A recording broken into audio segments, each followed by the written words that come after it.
Okay, welcome to another episode of my favorite show, DRAWSPLAINING.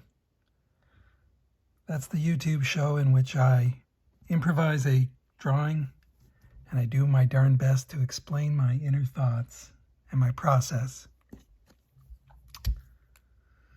Usually that kind of madness stays inside my own head, but I'm going to try and externalize it. So I want to draw an airplane, one of my odd airplanes. And of course, first I need a starting point. So that would be, sometimes I do it with shapes. Sometimes I do it with a preconceived idea, like I've got a kind of a rough, vague image in my head of the angle of an airplane or what I want to draw. But I leave it open because whatever the subject is, whether it's an airplane or anything else, you have to kind of flow with it.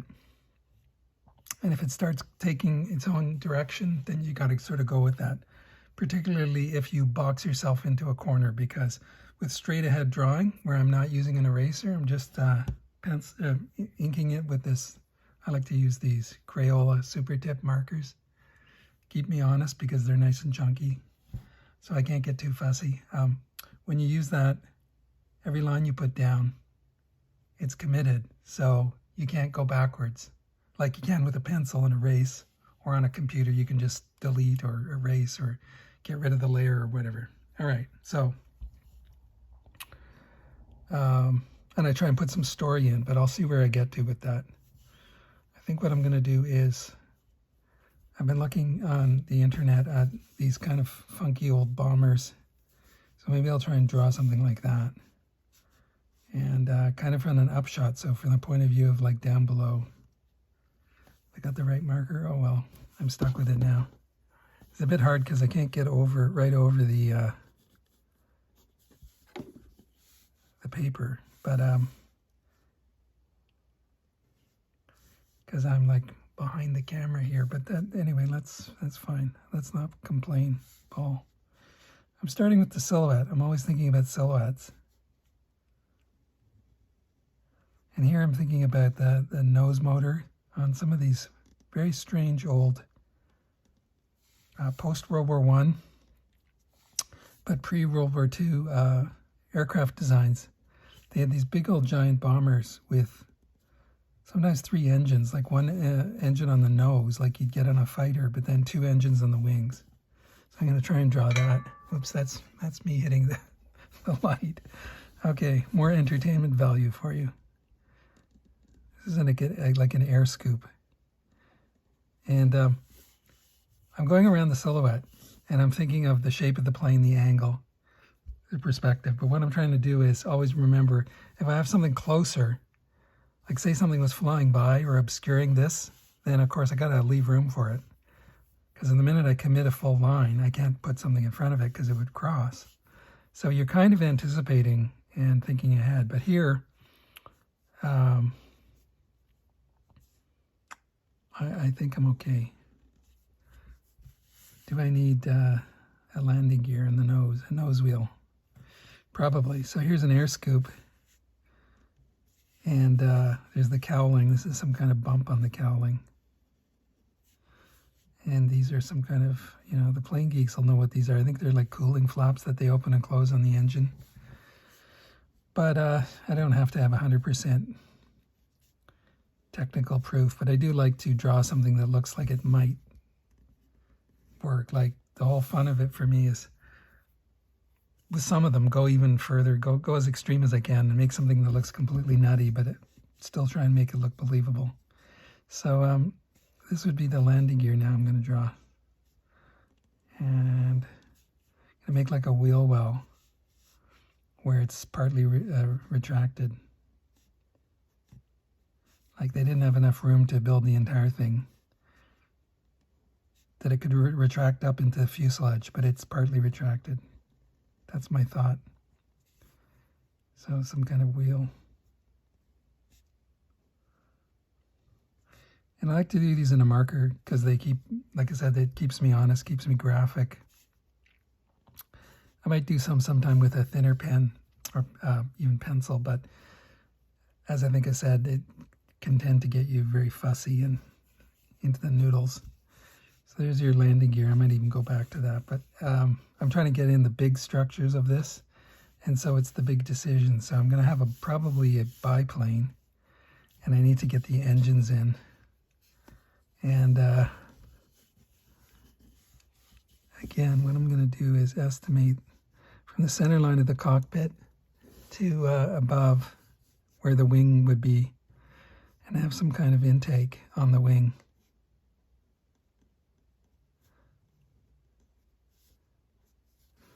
But I'm estimating like the center line. This piece would be the center line of this wing that I'm going to draw.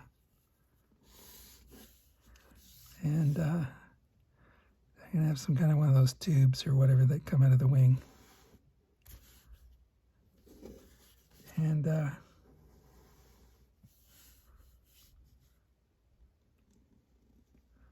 then the view of the wing continues past. Now I'm going to have smaller engines in the... Actually, I don't know. See, I'd like to show both of the engines, but I think I might have cornered myself a little bit. Let's see what I can do. I can probably suggest it. So what I'll do is commit to putting the engine here, the other engine. There would be 3 engines on this plane.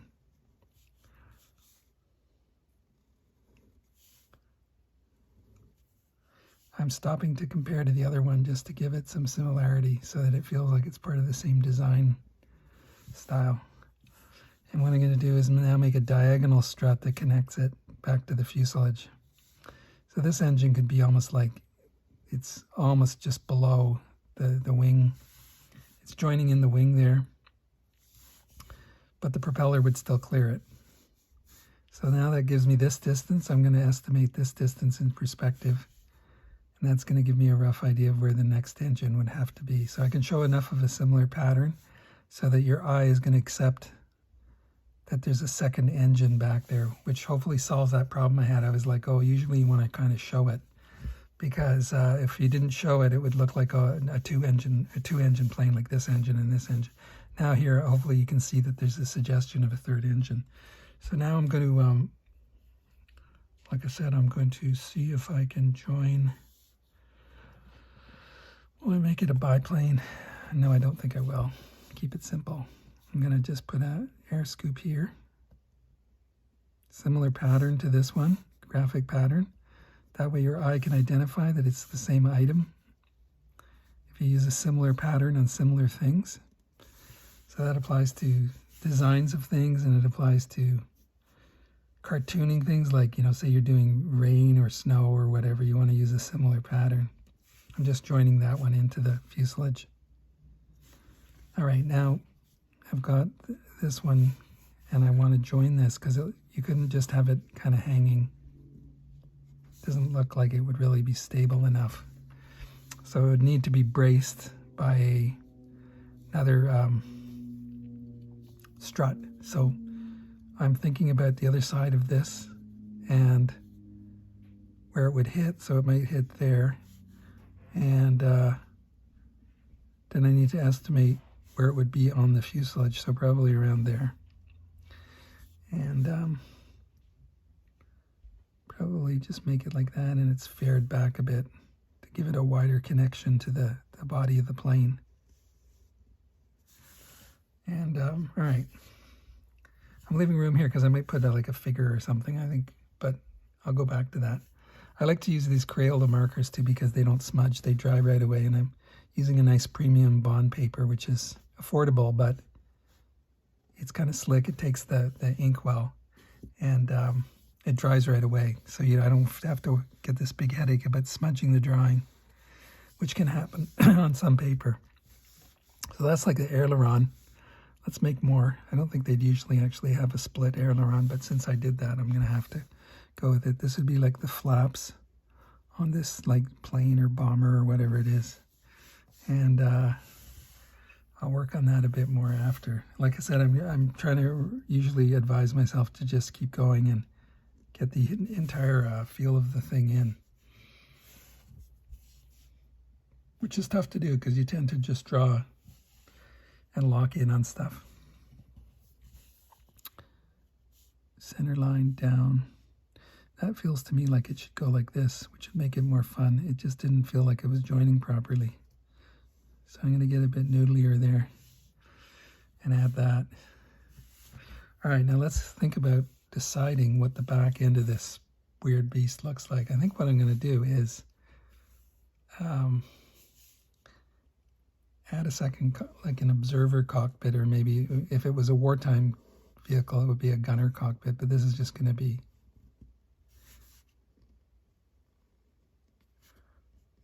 like a little observation dome. Now I got to think about the tail, so I was always going for something a little strange.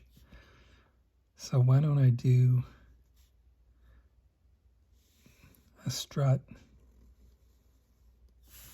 connecting this tail as it comes up for some strange reason. And actually, if you study aviation history and you look at the designs they did in the 20s and into the 30s when they were figuring out aircraft, and some of them are extremely odd. And I love that because they're just so weird. Like you go, what were you thinking? Why on earth did you design that plane? So I just try and push it even further because I'm like thinking like, you know, what on earth is that? Now I'm talking to myself and thinking about structure. So I got to remember that it needs landing gear. You're always thinking about structural elements like engines, intakes, the flaps and rudders and so forth. And I'm thinking like, how's this thing going to land? Actually, before I do that, I got to get the end of this wing in. How far would it be? Usually I'd turn my paper upside down, which I find easier to estimate, but since I can't do that, I've stuck my paper down here. I'm just going to go like that. All right, and then landing gear, like I was saying, you'd need a second pod. So I'm going to make a pod back here that hopefully you might notice has got a split. And the idea being that maybe the doors would open and that would open up and the landing gear would come out. Except I haven't drawn it centered enough, so I'm going to have to keep going and make it like this. So that would be the center line. This is maybe like a multi-flap door, if I had to justify like why I put this on. And let's make this like some kind of weird air intake for some reason. Grill. It's the Jack Kirby School of Aeronautics, where you looks like it does something, but you don't exactly know what, and you get kind of the fun of it, the mysticism of it. All right, now we're going to go on to the tail. I need some more fun in the tail. And this would be like a tricycle landing gear. So this comes down, and maybe two sets of landing gear would come out, or maybe be like on a B-52 bomber, if you know those, or those kind of planes where they have this big rack of wheels that come out. All right. Let's put this on here. It kind of makes you think that it's part of the same. It's got some kind of big giant rivet on it. All right. How do I make this tail work? Shall I do a twin tail or a... All right, let's go with...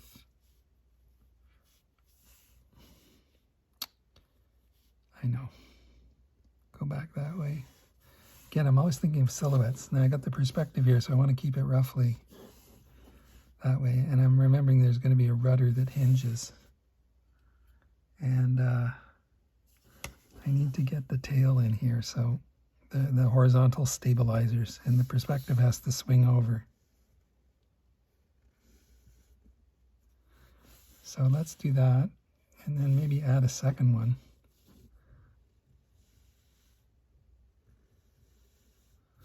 Which is a little goofy, but it makes it look a little strange. This is just the tail tapering down. And you know, maybe they would have a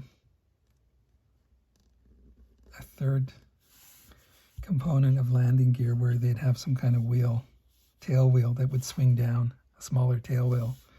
So I'm going to imply that or show that by, here would be where the hinge is.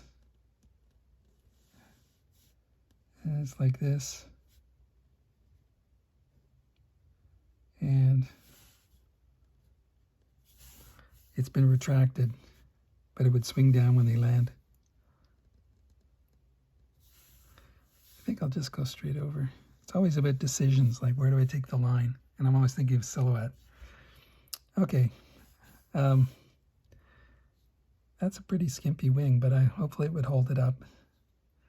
I could even add another wing here, but I don't know if I want to. Maybe I will. Feels like it needs something here. That's my thinking. So I'm going to see if I can get away with adding another smaller wing here, which is a bit ridiculous, but like I said, my goal with these is fun. And I gotta make it attached though, so I haven't left myself a way to have it attached. So I gotta just do it as if it's coming up vertically out of this to the center line of this little mini wing.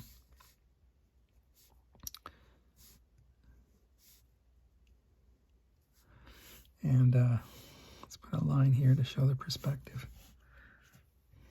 Okay, so then now I need the form here. I always think about volume, like what's the volume? So like here, it almost feels like this would go a little bit, like it's bulging out. So I'm trying to carry that form through, and I'm using these seam lines or center lines. These would almost be like these funny corrugated metal type things. And smaller ones here. But so you're using seam lines to show the volume. And let's put an antenna here. I always like antennas, but let's make it join in just for fun to the top of this dome. And a little flag. I don't know, I always put these flags on. It makes it a little goofy, but it's also kind of fun. So this is some kind of tubular volume also. Let's put a shine here. There's a little observer, his head there. There's a little pilot here. Can barely see him. He's up there in the cold in his open cockpit. I don't know, on some of these between war designs, they put open cockpits, strangely. And let's add the rudder here.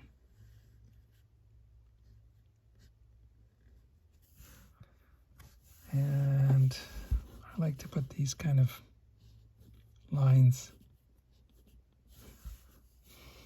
as if it's that corrugated metal, like on a, what is it, a Junkers 52? The plane buffs will know. The one that they used for ferrying, I think is a JU 52, made out of corrugated metal, very cool. I think it was some kind of corrugated metal, I don't know. I'm not a purist for knowing all these things. I just look at the designs and enjoy them.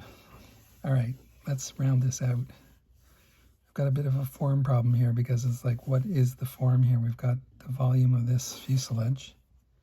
And then what's it doing here? Is that thin? It would probably have to be thin. So let's explain that a bit by going like that. And let's put a number here. You always need markings. And I could put more markings, but who knows? I probably won't right now.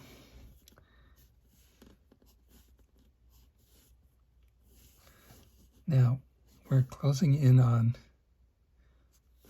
having enough to go on to the next part. I think I'm just going to vaguely suggest the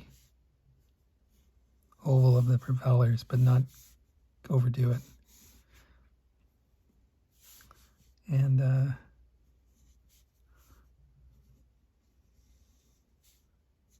it's a little wobbly, but like I said, this is high stakes poker here, you know, you just can't go back. Of course, when I scan them, I fix them sometimes on my computer. If there's something that I'm going to use it for, or color it or whatever, you can always adjust that in Photoshop. But for the sake of this, I try and do it as accurately as possible and not rush it too much. So now, do I want a little bit of a foreground? I could just draw some clouds here and be done with it, but I think I'm going to wing in some kind of foreground like they're going on some exotic flyby close, you know. So I like drawing these wild trees, so let's put in some trees. You know, the giant tree roots are always fun to draw. And I'm just, again, thinking about silhouette shapes and the branching, and I'm drawing them as they branch out, smaller and smaller. I'm leaving some gaps so I can change my mind and thinking about the three-dimensional forms and the flow of the drawing. You're trying to take the viewer around and not lock their eye in the corner. You're always trying to deal with corners because you do not want people to stop and lock in on the corners of the drawing. Let's get if I go straight out here, it would just be make a contact point here in the composition. So I need to get a branch here. It's the animation branch. You always see this in foregrounds of animated cartoons and Disney movies or paintings or whatever. I said this in one of my other videos, it's a classic compositional trope. And this would be some twigs. You always have one or two little dead branches because it helps show that it's a tree clearly. But I could make this a dead tree, but let's make it I'm probably going to actually add some leaves here.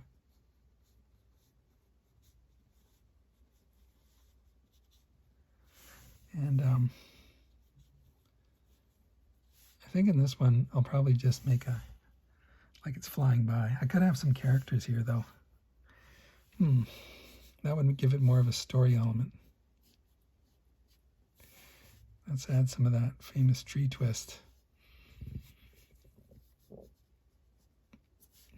We got bark here.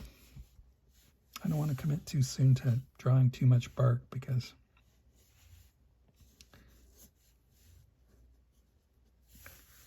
that might lock it in a bit. And I want to work my way over here a little bit more first.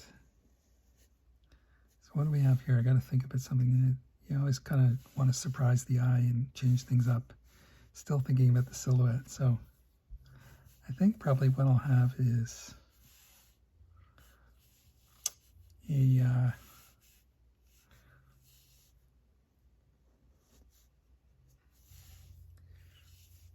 some bushes or something.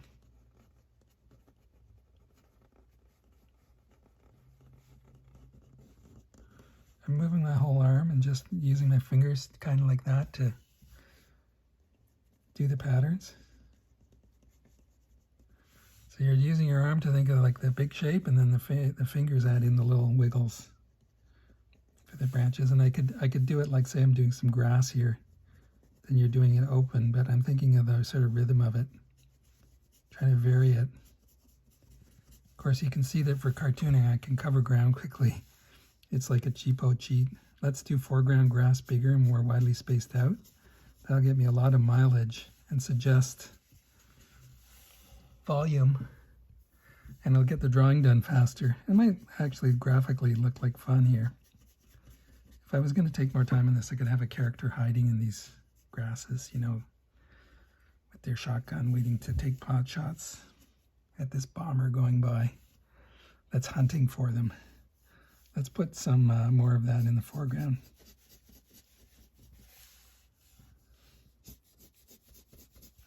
And I'm bracing my finger here. See this finger? This is one a really big secret. Is if you just ink like this on it, you can't control it, but you put the weight on this finger. At least this is how I do it. And it's hard to show because the camera might obscure it, but you put the weight on that finger and you're running your hand like that, but then you're holding it.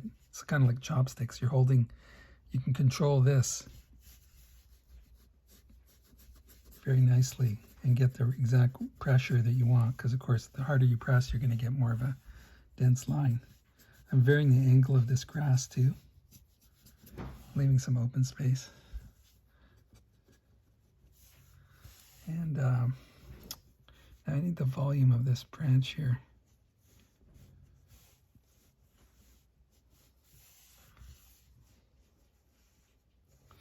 And I'll go back to that in a second and sort of finalize that. I think I need like a third element. I've got a plane, a tree, maybe a fourth element, I guess. Shrubs. And do I put a castle? I could put a, put another tree maybe to give some distance. Maybe some kind of cliff. See, it's sort of reading into the drawing and figuring out where you want to go with it, like what will work. While I'm thinking about that, I'm going to go up here and do more bark.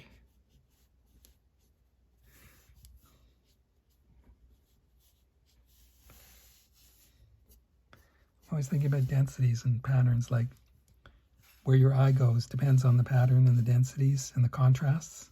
So like here I've left it open, maybe put a bit to carry your eye along. You're always thinking about where you're carrying the eye. And here, for example, on this tree, I've left it open here. You don't want to plug everything up, but you also have to look at, if you leave an open area and you have mostly dense pattern, your eye's going to go to the open area, or vice versa. It's all about contrast. Sometimes I'm going around the form here to show the roundedness.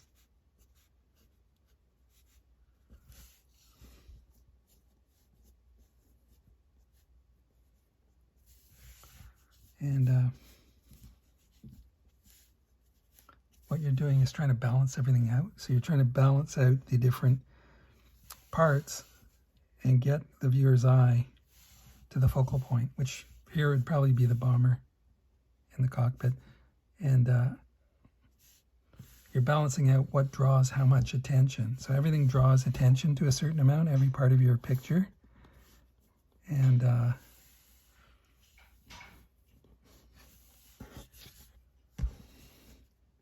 what you want to do is keep balancing it so that you purposely direct the viewer to the right spot. And I'm just adding details as it occurs to me here to kind of, like I said, balance things. So for example, on this bomber about attention, like this is too empty on the wing up here. I've left it far too open. So I'm going to get some more line work in there. And get some more sort of seam lines. These would be like the metal panels. And let's finish this off. I never went back and finished that. So this would be carried through here.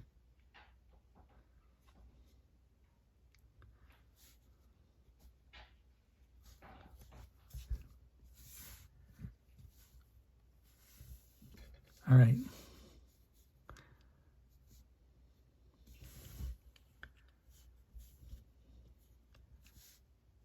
I'm almost done. So because I'm almost at half an hour, I'm gonna just add some clouds here. I think I'll add just like another simple tree.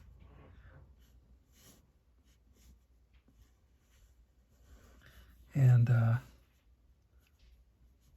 it like I said, in a quick style. And then like taper off.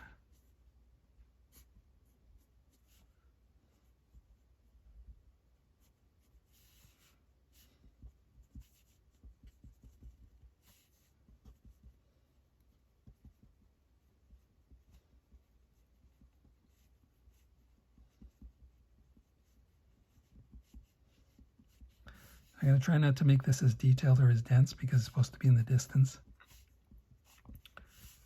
Not too far away, but it's not right close up. And I might put another of these bushes, like suggest that it's farther away, a bunch of them.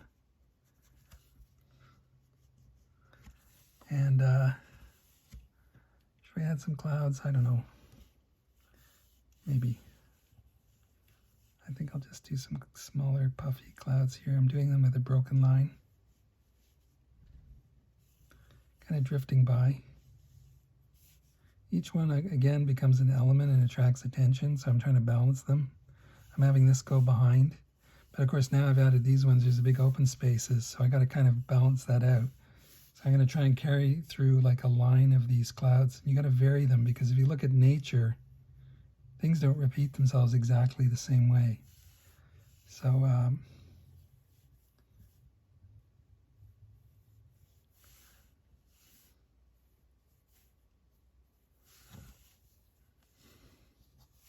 let's add a bigger one here, as if there's one much closer drifting by.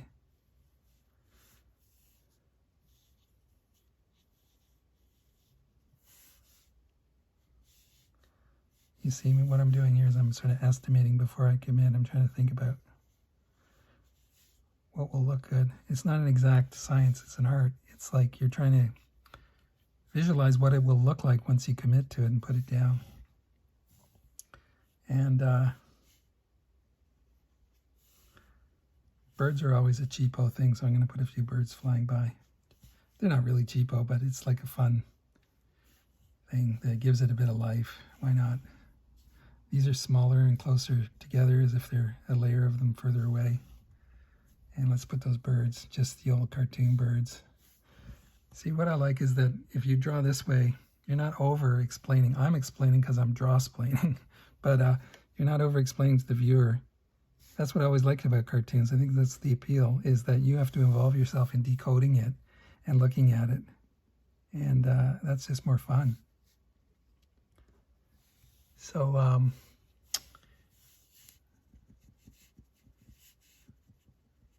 we're really rounding out now. It's like a narrowing process when you do one of these drawings. So like I say, the more decisions you make, the more you put on the paper, you're locking yourself in. You can't go backwards, like I said earlier. So it's a narrowing down process. And what you're trying to do in the beginning parts is not screw up the big things, where you box yourself into a corner and have something that you think looks so horrible that you just, it's not going to work no matter what you do. But that's why I use cheap paper. It's not that cheap, but it's just basically bond paper. It's not anything fancy. And that sort of builds up your confidence. The more of these you do, if you force yourself to do it this way with no erasing, you really learn a lot, because you learn about the order of doing things, which I've done my best to explain, that you're working on thinking of silhouettes, big shapes, big forms, and you work in a certain order. Whereas if you have pencil and you can erase, then you can easily just go wild and not be disciplined and think in this way. And so that can lead you to make a whole bunch of sort of errors, and maybe you could call it sloppy thinking. And you do enough of these, you make enough mistakes, you tear them up, you start again. You kind of eventually learn like what works and what doesn't. Of course, then the problem is the trap to avoid. There's always traps. There's good things in traps. The trap is that you repeat yourself, which I've got to come up with some new things. Like I do certain trees, certain shrubs, and you tend to focus in on things that you know are going to work. And it's sort of a fine line. Like you want your own style, and then therefore you need your own symbols and ways of drawing things, cartooning things. But you also want to keep experimenting, find new things to draw. So I'm going to put in one last thing. Do I need it? Nah, I don't need distant mountains. That's enough. I'll just put a smaller flock of birds here going along. I mean, it's the spring. They're coming back home from their winter habitat. I'm going to sign it.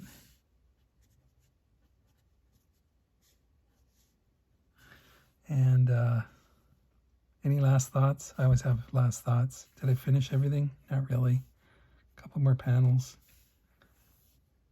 Again, when do you stop? It's always the question. This would be like maybe a tail light, navigation light.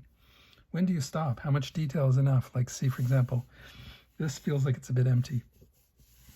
So I'm going to add in just like a little bit of something on this.